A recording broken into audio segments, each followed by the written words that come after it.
रायपुर से खबर। लोकसभा चुनाव के लिए बीजेपी की तैयारी तेज। फरवरी के अंत तक सभी विधानसभा में कार्यालय खोलेगी बीजेपी। निचले स्तर के व्यक्ति तक पहुंचाने की रणनीति का प्रयास। क्लस्टर प्रभारियों को सौंपी कार्यालय की जिम्मेदारी। और आपको बता दें कि लोकसभा चुनाव के लिए छत्तीसगढ़ में 3 क्लस्टर्स बनाए गए हैं।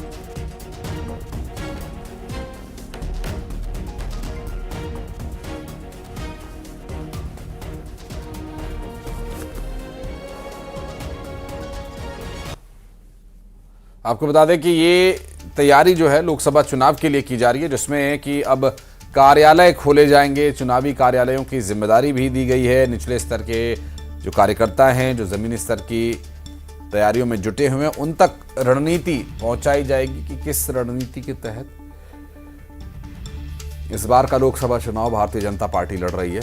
इसके बारे में और डिटेल्स आप तक पहुंचाएंगे। फिलहाल आपको बता दें कि भारतीय जनता पार्टी पूरी तरह से 2024 के लोकसभा चुनाव में पकड़ मजबूत करना चाहती है और ऐसे में लोकसभा चुनाव के लिए क्लस्टर्स डिसाइड किए गए हैं। और तनु वर्मा हमारी सहयोगी इस वक्त हमारे साथ जुड़े, उनसे बात करेंगे। तनु, क्या तैयारियां हैं भारतीय जनता पार्टी की और जो रणनीति निचले स्तर के कार्यकर्ताओं तक पहुंचाने का प्रयास है, उसके पीछे क्या आधार बता रही है पार्टी? जी बिल्कुल, देखिए लोकसभा चुनाव को लेकर बीजेपी जो है निचले स्तर तक लोगों को जोड़ने का जो काम है वो तेज कर चुकी है। और इसी कड़ी में प्रदेश को 3 क्लस्टर में बांटा गया है, जिसमें रायपुर क्षेत्र की बैठक बीते दिनों राजेश मूढ़त के नेतृत्व में हुई है। और इस दौरान उन्होंने बताया है कि आगामी 29 फरवरी तक प्रत्येक विधानसभा में कार्यालय का उद्घाटन करना है। इसके साथ ही नमो ऐप है और गाँव चलो अभियान, मीडिया, इन सभी में सकारात्मक प्रयोग करने का जो है कार्य योजना भी इस दौरान बनी है। इसके अलावा बीजेपी जो है 9 सदस्यता अभियान भी चलाई रही है, जिसके तहत दूसरे पार्टी के नेता और कार्यकर्ताओं को बीजेपी में शामिल करने का काम किया जा रहा है। ऐसे में बीजेपी जो है अपनी पार्टी को मजबूत करने के साथ साथ दूसरी पार्टी को कमजोर करते हुए भी नजर आ रही है। और बीजेपी जो है लगातार दावा करते आई है कि इस बार के लोकसभा चुनाव में वो 11 की 11 सीटें जो है वो जीतेगी। ऐसे में इसको लेकर बीजेपी जो है पूरी तरह से मैदान में उतर चुकी है। बहुत शुक्रिया तनु आपका इस पूरे मामले पर जानकारी देने के लिए। आगे डिटेल्स आपसे लेते रहेंगे। और भोपाल में मुख्यमंत्री डॉक्टर मोहन यादव से अमेरिका के काउंसलेट जनरल माइक हैंकी ने मुलाकात की। अमेरिकी महावाणिज्य दूतावास मुंबई से राजनीतिक अधिकारी रेयन मुलैन और राजनीतिक सलाहकार प्रियंका विसारिया नायक भी उनके साथ मौजूद रहीं। इस मौके पर सीएम डॉक्टर मोहन यादव ने कहा कि उच्च शिक्षा के क्षेत्र में मध्य प्रदेश और अमेरिका के बीच भविष्य में और अधिक जोर दिया गया। उन्होंने कहा कि अमेरिकी विश्वविद्यालयों और भारतीय विद्यालयों के बीच अधिक से अधिक टाई अप किए जाने की आवश्यकता है। चर्चा में वुमेन लीडरशिप एक्सचेंज कार्यक्रमों को मध्य प्रदेश में शुरू करने का भी निर्णय लिया गया।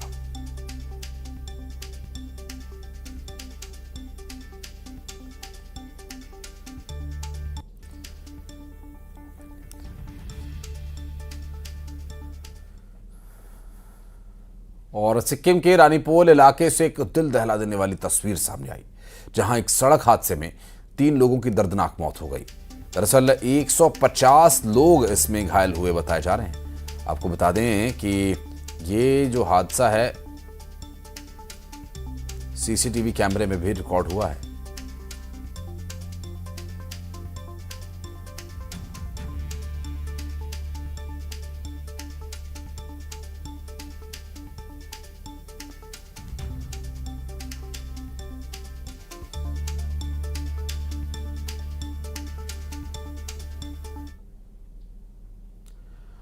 वो किडनैपर काले रंग की कार से आए, एक लड़के को अगवा किया और कार में ही उसका कत्ल कर दिया। दूसरे शहर में नदी में उसकी लाश मिली। आखिर ये किडनैपर्स कौन थे? मकतूल की घड़ी ने खुला राज हत्यारों का। देखिए पिता और सौतीली बहन का बदलापुर।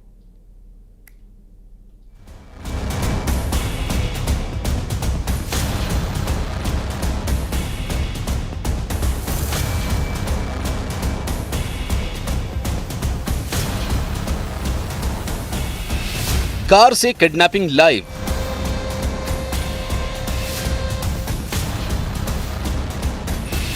कार में कत्ल, नदी में लाश। एक सुराग छोड़ गए कातिल। हाथ की घड़ी में कैद हत्यारे। 2 शहर सुनाए कत्ल की कहानी। अपहरण की इस वारदात को लाइव देखिए। रात का वक्त है। इस इलाके से एक शख्स गुजर रहा था, इस बात से बेखबर कि कोई इसका पीछा कर रहा है, और अगले ही फ्रेम में एक ब्लैक कलर की कार नजर आती है और कार में किडनैपर थे। कार लड़के के पास आकर रुकती है और कार से 2 लोग निकलते हैं। इस शख्स की पिटाई के बाद उसका किडनैप कर ले जाते हैं।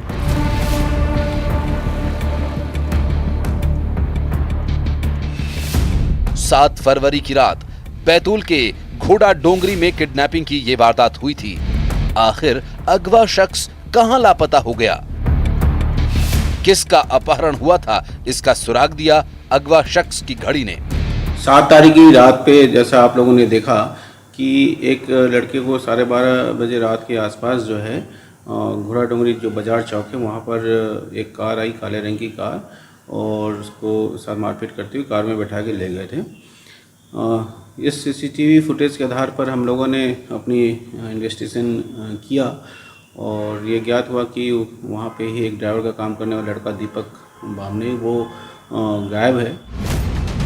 सीसीटीवी की धुंधली तस्वीर, लेकिन अगवा शख्स की घड़ी जो मौकाए वारदात पर गिर गई थी। घड़ी से अगवा शख्स की दादी ने पहचान की, दीपक बामने का अपहरण हुआ था।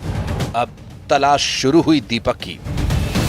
इस गुमशुदगी का कनेक्शन जुड़ा नर्मदापुरम से मालाखेड़ी गांव के पास पुल के नीचे से बरामद हुई लाश से। ये लाश दीपक की ही थी। आज 3-4 बजे करीब खबर मिली कि कोई अज्ञात व्यक्ति नर्मदा नदी में दिख रहा है दूर से। हमने जाके देखा उसको तो वो मृत व्यक्ति था। इसको बाहर निकाल के देखा और घोड़ा डोंगरी पुलिस को सूचना दी तो उन्होंने उसकी पहचान कर ली है और उनके वहाँ से जो मिसिंग पर्सन था उससे उसकी पहचान हुई है। उसका दीपक बामने नाम है। किडनैपिंग और कत्ल का खुलासा हुआ, लेकिन कातिलों का बेनकाब होना अभी बाकी था। ये पूरी कहानी रिश्तों के कत्ल की निकली। जायदाद की जंग, बेटे का कत्ल, सौतेली बहन का बदलापुर।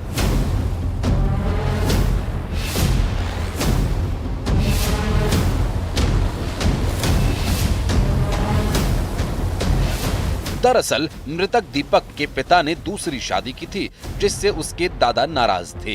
दादा ने जायदाद पोते के नाम कर दी और इस बात से पिता और सौतेली बहन ने दीपक की हत्या का प्लान बनाया, जिसमें सौतेली बहन का दोस्त भी शामिल था।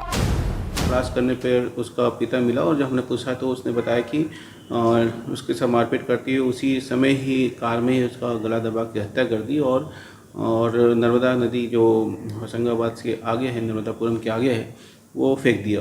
फिर कल उसकी डेड बॉडी बरामद हो गई। जायदाद की जंग में लहूलुहान हुए रिश्ते।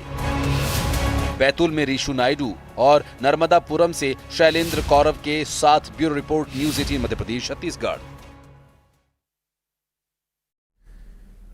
उस गांव से प्रेमी प्रेमिका अचानक लापता हो गए। दोनों की कोई खबर नहीं मिली, लेकिन इस बीच किसी ने धमकी दी कि वो दोनों जान से जाएंगे और 19वें दिन खेत में प्रेमी प्रेमिका की लाश मिली।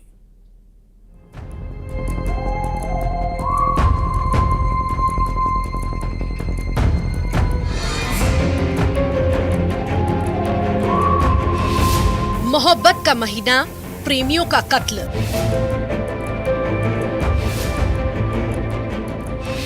इज्जत की खातिर बेटी का मर्डर। बेटी के प्रेमी से लिया बदला। खेत में प्रेमी प्रेमिका की लाश। मोहब्बत नफरत के वो 19 दिन। दतिया में हॉरर किलिंग।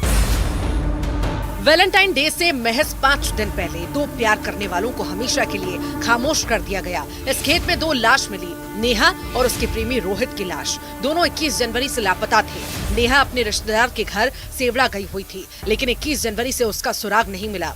इधर रुबाहा गांव का रहने वाला रोहित भी गायब था। तारीख वही थी 21 जनवरी।